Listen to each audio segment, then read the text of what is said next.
En l'année scolaire 1964-1965, le nombre des étudiantes inscrites dans l'ensemble des facultés françaises atteignait 123 326, soit 43% de l'ensemble du contingent universitaire. Quelques 30 ans plus tôt, à la veille de la guerre, il n'était que de 21 136, soit moins de 30% de la masse des étudiants. On assiste donc aujourd'hui à une montée en flèche des filles vers les études supérieures qui entendent bien d'ici quelques années avoir rattrapé le retard qu'elles ont encore sur les garçons.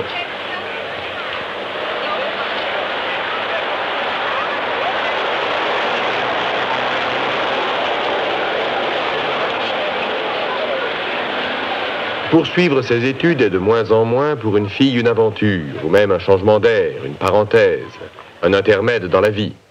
L'écolière est une étudiante en herbe et l'étudiante une écolière qui a grandi.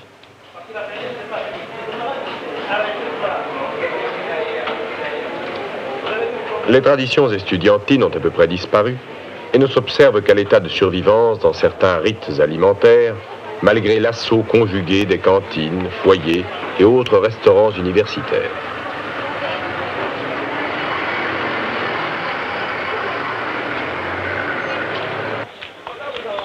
Dans l'ancien folklore du quartier latin, l'étudiante était cette fille émancipée, plus ou moins en rupture de ban avec sa famille et sa province, voulant vivre sa vie dans les vieux hôtels du 5e arrondissement, dont la clientèle n'est plus faite maintenant que d'hôtes de passage et de touristes.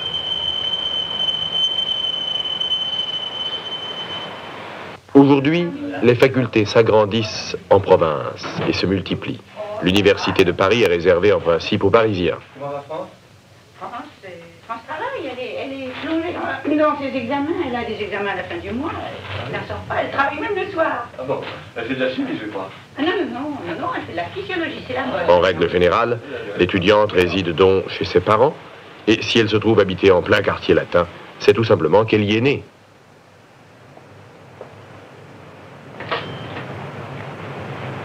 D'accord. Où? Là-bas. Alors entendu. Mais quand? Hein? Au revoir, chérie. Allô? Alors à ce soir, entendu. Jadis, la villageoise venait à la ville pour suivre ses études. À l'inverse, aujourd'hui, il advient que la citadine aille suivre ses cours à la campagne, ou presque. Les sciences ont déserté l'antique Sorbonne, et il s'est créé en 1958, à Orsay, dans la vallée de Chevreuse, une nouvelle faculté destinée à faire face aux besoins d'un enseignement moderne.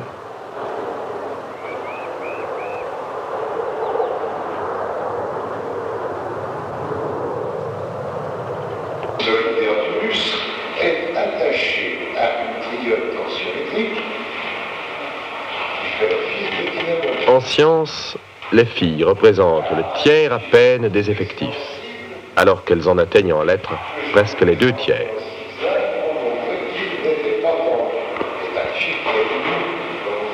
Leur branche élue est celle des sciences naturelles, qui rencontrent aujourd'hui une faveur grandissante et prennent, d'une certaine manière, la relève de la médecine et de la pharmacie aux trop longues études, aux trop rares débouchés.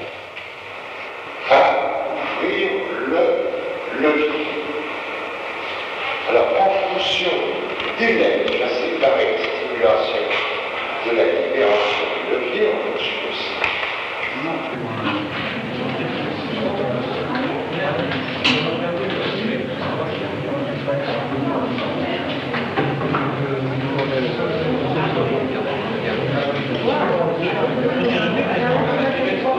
On a une espèce de courbe russe là, une montagne russe. Je sais pas, il y a quelque chose qui marche pas. Non, mais regarde, les contractions du cœur sont très bonnes. Faut recommencer, comment?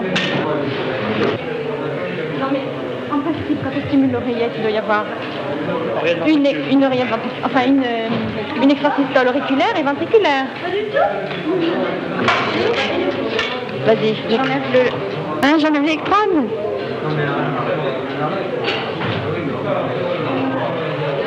Comme ça, rien fait du tout. Hein? Parce que là, ça va.